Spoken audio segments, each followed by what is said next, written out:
రోజు రోజుకి గోల్డ్ రేట్లు పెరుగుతున్నాయి. తాకట్లో ఉన్న బంగారానికి వడ్డీలు పెరుగుతున్నాయని టెన్షన్ పడుతున్నారా? కొమ్మూరి గోల్డ్ వచ్చాక ఆ టెన్షనే పోయింది. Kommuri gold. Uppal Balu versus Navdeep. Bigg Boss అగ్ని పరీక్షకు అటెండ్ అయిన మన ఉప్పల్ బాలుని అక్కడ అవమానించారు నవదీప్ గారు అని చెప్పేసి బయట ఇప్పుడు సోషల్ మీడియాలో పెద్ద రచ్చ జరుగుతుంది. అటు ఉప్పల్ బాలు కూడా వీడియోల మీద వీడియో రిలీజ్ చేస్తున్నారు. అయితే సోషల్ మీడియాలో సపోర్ట్ మాత్రం ఉప్పల్ బాలుకే వస్తుంది. సో దీని మీద నవదీప్ కూడా ఏదో క్లారిటీ ఇచ్చే ప్రయత్నం చేసినప్పటికీ ఇప్పుడు ఆ వార్ అయితే నడుస్తుంది. దీని గురించి ఒకసారి డిస్కస్ చేయడానికి ప్రజెంట్ మనతో పాటు జయదేవ్ గారు సీనియర్ జర్నలిస్ట్ ఉన్నారు. వారిని అడిగి తెలుసుకునే ప్రయత్నం చేద్దాం. నమస్కారం సార్. నమస్కారం సార్. ఉప్పల్ బాలు ఆయనకు ఫ్యాన్స్ చాలా మంది ఉన్నారు. సోషల్ మీడియాలో ఫుల్ సపోర్ట్ చేస్తూ ఉంటారు. అగ్ని పరీక్షకు అటెండ్ అయ్యారు, అక్కడ ఏదో అవమానం జరిగినట్టుగా తెలిసింది. సో బయటకు వచ్చిన తర్వాత వీడియోలు చేసేస్తారు. ఇప్పుడు ఫుల్ పబ్లిక్ అంతా, నెటిజన్స్ అంతా కూడా అతనికే సపోర్ట్ చేస్తున్నారు, నవదీప్ ని వేసుకుంటున్నారు సోషల్ మీడియాలో. ఈ ఇష్యూని మీరు ఎలా చూస్తారు? ఇక్కడ ఫస్ట్ థింగ్, ఈ ఇష్యూని బిగ్ బాస్ వాడు ముందు నుంచే వార్మప్ లా స్టార్ట్ చేసి ఇప్పటి నుంచే వ్యూవర్స్ ని అటెన్షన్ చేసే పొజిషన్ లో ఇలాంటి పెట్టాడా, ఇది ఒక డ్రామానా లేదా పబ్లిసిటీ స్టంటా అనేది నాకైతే అనిపించింది అదే. ఇకపోతే ఉప్పల్ బాలుని చాలా సందర్భాల్లో చాలా మంది ట్రోల్ చేశారు. తను మాట్లాడే విధానం కానీ, తర్వాత మొన్న అది అనంతగిరి హిల్స్ దగ్గర ఆయన ఏదో దర్శనంకి వెళ్తున్నా ఏదో ఆ టాప్ పైన కూర్చొని వెళ్తే అది రిస్కీ షాట్స్ చేయడం ఏంటి, కరెక్ట్ కాదు కదా, అసలు పోలీసులు చూసి ఏం చేస్తున్నారో అదొక వైరల్ అయింది. అలాగే చాలా ఇంతకుముందు కూడా చాలా విషయాల్లో ఆయనకి ఎవరిని ఏమంటే అవి తిరిగి కౌంటర్ వేయడము అవన్నీ అయ్యే. మొత్తానికి ఉప్పల్ బాలు అనేవాడు ఒక ఇన్ఫ్లుయెన్సర్, సోషల్ మీడియాలో ఫెమిలియర్ పర్సన్. అయితే ఇప్పుడు ఆయన బిగ్ బాస్ లోకి ఎంటర్ అవ్వడానికి అగ్ని పరీక్షకి హాజరయ్యారు. అయితే అక్కడ కొన్ని క్వశ్చన్స్ అడిగారు. అవి కొంచెం అసలు బిగ్ బాస్ అంటేనే గట్టిగా మాట్లాడితే అది ఏంటంటే అది, ఎందుకంటే మనం చాలా సందర్భాలు మాట్లాడుకున్నాం. నాగార్జున గారే అన్నారు అది ఒక చెత్త ఇది అన్నట్టుగా. బట్ ఆయనే గత 8 సీజన్లకి 8 అయ్యా 9 అయ్యా ఇప్పటికి 9 అనుకుంటాను. 9 అయిపోయినట్టు, 10వ కావాలి అంటే మొదటి 2 తప్పితే మిగతా ఇప్పుడు 8వ దానికి కూడా ఆయనే హోస్ట్ గా చేయబోతున్నారు. మరి అలాంటి వ్యక్తి అలాగన్నప్పుడు ఇప్పుడు కొన్నిసార్లు చూస్తే వాడు మొబైల్ ఎవరికైతే మెసేజ్లు ఎక్కువ ఓటింగ్ వస్తుందో వాళ్ళే ఉంటారు, మిగతా వాళ్ళు ఎలిమినేట్ అయిపోతారు అంటాడు కదా. మరి అలా అయితే శివాజీ గారు ఉన్న సీజన్ లో ఎక్కువ మెసేజ్ ఓటింగ్ వచ్చింది ఆయనకే. మరి ఆయన ఫస్ట్ ఇవ్వాలిగా, ఆయనకి ఇచ్చారా? లేదుగా. ఆయన ఎవరు, పల్లవి ప్రశాంత్ ఎవరు, ఆయనకి ఇచ్చారు. సో కాకపోతే బిగ్ బాస్ కి వెళ్తే, కంటెస్టెంట్లకి వెళ్తే ఉన్న ఇన్ఫ్లుయెన్స్ మరి కాస్త ఇంకొంచెం హైప్ వస్తుంది, ఇంకొక మెట్టి ఎక్కగలుగుతూ ఉన్నాం అనే ఒక తలంపులో అందరూ వెళ్తున్నారు. అయితే ఈయన వెళ్ళాడు. అక్కడ ఉన్న 3 జడ్జిలు కూడా 3లో 2 విన్నర్స్, 1 పార్టిసిపెంట్. నవదీప్ పార్టిసిపెంట్, ఆమె ఓటీటీలో వచ్చిన దానికి విన్నరు ఎవరు, బిందు మాధవి. ఇకపోతే అభిజిత్ 1 ఆఫ్ ది 3కో 4కు విన్నర్ ఆయన. సరే వీళ్ళు జడ్జిలుగా ఉండి అడిగినప్పుడు వాడిచ్చే బనిజాయ్ అండ్ మా టీవీ టీం ఏదైతే ఉంటుందో దాని ప్రకారం వీళ్ళు ఫాలో అవుతారు. ఫాలో అయినప్పుడు అట్లాగా తిక్క క్వశ్చన్లు అడుగుతారు. వీడెవడు అంటే అక్కడ ఉద్దేశం ఏంటంటే బిగ్ బాస్ లోకి వెళ్ళేప్పుడు కూడా కేవలం మనిషిని టచ్ చేయకూడదు, తోయకూడదు కదా. తోస్తే ఇమీడియట్ బయటకు పంపించేస్తారు కదా, రెస్టిఫికేట్ లెటర్ ఇచ్చి. అలా కాకుండా వాడు ఎంత గుండె నిబ్బరంగా ఉండగలుగుతాడు అనే దానికి ఒక టెస్ట్ ఉంటుంది. సో నవదీప్ అదే చెప్పాడు.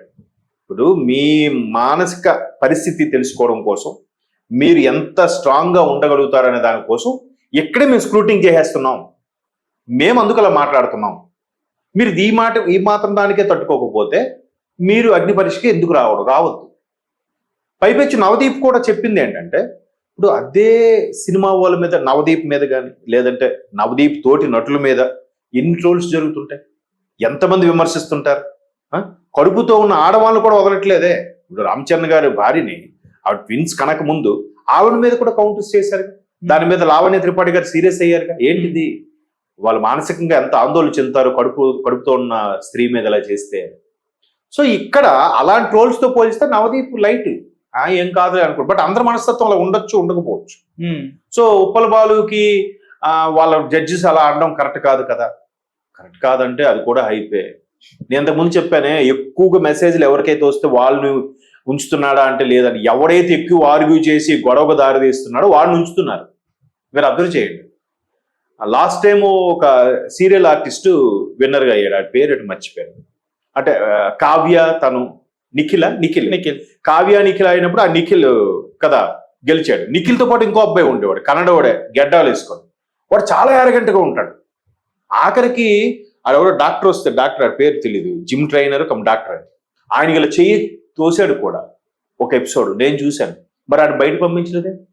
బిగ్ బాస్ రూల్స్ ప్రకారం తాకూడదు, ఎందుకంటే వాడు ఉంటే ఆర్గ్యూ చేస్తే విష్ణుప్రియ వాడితో ఎక్కువ క్లోజ్గా ఉండేది ఆ సీజన్లో, ఆ అబ్బాయి పేరు గుర్తులేదు కానీ. మరి వాడిని తీసేయాలి కదా, పంపించేయాలి కదా. ఏదో వీకెండ్లో నాగార్జున గారు వచ్చారు, 4 రొటీన్ కదా క్లాస్ పీకడం అయిపోయింది. ఆ వీకెండ్ కూడా క్లాస్ పీకేది కాదు, బిగ్ బాస్ సీజన్కి బిగ్ బాస్ వ్యూస్కి మరికొద్దిగా యాడింగ్ ఏంటి, ప్రమోషన్స్.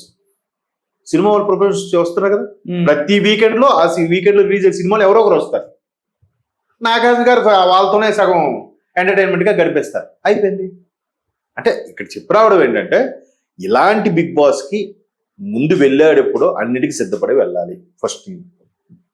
లేదు నేను ఇలాగే ఉంటా నిబ్బరంగా ఉంటానంటే కుదరదు. వాళ్ళు లాస్ట్ టైం ఎవరో ఒక ఆయన పర్సన్ వచ్చాడు, పేరు ఏంటో తెలియదు, ఫస్ట్ ఒక 3-4 వీక్స్లో వెనక్కి వెళ్ళిపోయాడు.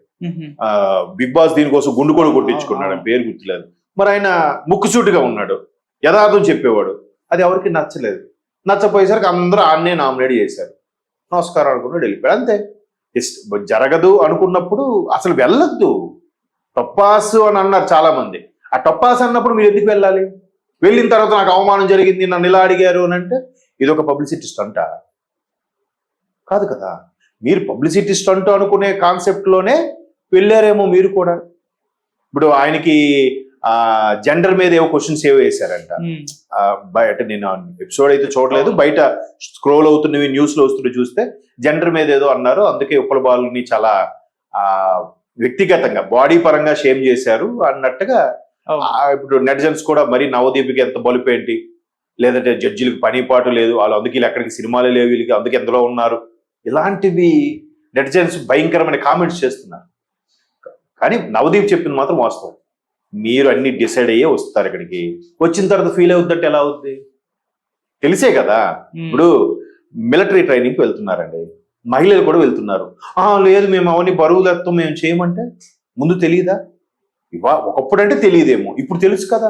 సోషల్ మీడియా వచ్చాక అన్ని నెట్ అన్ని చూపించాక ఆర్టికల్స్ కొడితే ఎక్కడ ట్రైనింగ్ ఎలా ఉంటుంది, ఎంత అడితర సాధ్యంగా ఉంటుంది, ఎంత కష్టంగా ఉంటుంది తెలుసు. తెలిసే వెళ్తున్నారంటే అది గోల్. ఇప్పుడు నిన్న స్వతంత్ర దినోత్సవంలో చూడండి, మహిళా వింగ్ హెడ్ ఎవడేముంది, రాబోయే రోజుల్లో త్రివిధ దళాలకి మహిళలే హెడ్స్ గా అవ్వచ్చు, అయినా ఆశ్చర్యపోకలేదు, అంత ధైర్యంగా ధీటుగా నిలబడుతున్నారని. అది తెలిసే వెళ్తే అలాగే ఉండాలి. ఓకే, వచ్చిన తర్వాత చాలా కష్టమైంది అందుకే అనుకొచ్చాను. లాస్ట్ టైం బిగ్ బాస్ లో కూడా ఎవడో ఎక్స్ సర్వీస్ మ్యాన్ అంటవాడు, మరి ఎక్స్ సర్వీస్ మ్యాన్ వెనక్కి వచ్చి వెళ్ళాడు, తీరా చూస్తే చిన్న కుర్రాడే, లాస్ట్ టైం విన్నర్, పేరు గుర్తులేదు. మరి ఏముంది వాడికి దేశభక్తి ఏముంది? మరి అలాంటి వాడిని ఇక్కడ బిగ్ బాస్ ఎలా ఎంకరేజ్ చేశాడు? పరిస్థితులు ఏమైనా కానీ అక్కడ ధీటుగా నిలబడగలిగితే కదా అదే దేశభక్తి. మరి వెనక్కి వచ్చిన వాడిని ఇక్కడ ఎలా ఎంకరేజ్ చేశారు, చప్పట్లు కొట్టారు, ఎలా ఫైనల్ వరకు వెళ్ళగలిగాడు అంటే దాన్ని బట్టి గేమ్ రూల్స్ అక్కడ ఉన్న డైరెక్షన్ ఇవన్నీ అర్థమవుతున్నాయి కదా. సో అన్నీ అంటే అలాగని నెటిజన్స్ సపోర్ట్ చేయను, ఉప్పల బాలుని సపోర్ట్ చేయను, నవదీప్ని సపోర్ట్ చేయను. ఇదంతా వాళ్ళు పర్సనల్ గా హైప్ చేసుకోవడానికి చేస్తున్న ఇది ఒక రకమైన షో ఆఫ్ ఏమో అని నా అభిప్రాయం అంతే. Okay sir, thank you so much sir.